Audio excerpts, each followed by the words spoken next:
It's something hundreds of you are talking about. Should there be a ban on paper and plastic bags?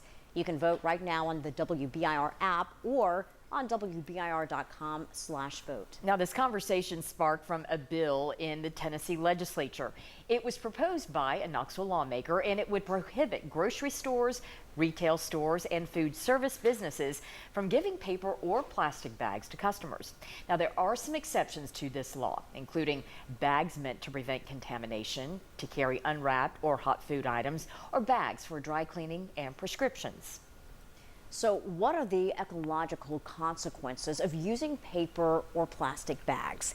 And are reusable bags really better for the environment? We want to break it down for you. That's right. According to the New York Times, Americans use more than 100 billion polyethylene plastic bags each year.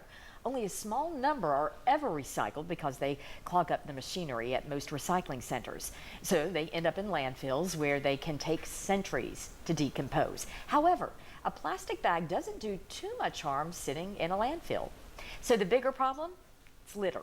When people don't dispose of their bags the right way, they do end up threatening wildlife and clogging up our waterways. So what about paper bags? Well, those are included in the proposed ban as well.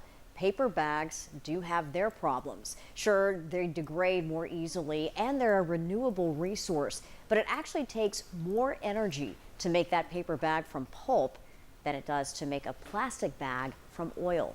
So maybe, just maybe, a reusable bag is the best way to go?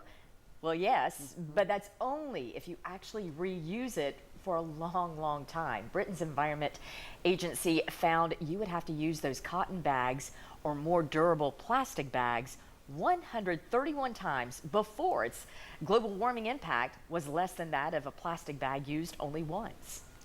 So again, should paper and plastic bags be banned? Many of you weighing in on the conversation right now on WBIR.com, and 54% of you saying neither, paper bags or plastic. You can continue to vote online and let us know your thoughts. It is a hot debate for Yeah, sure. All right.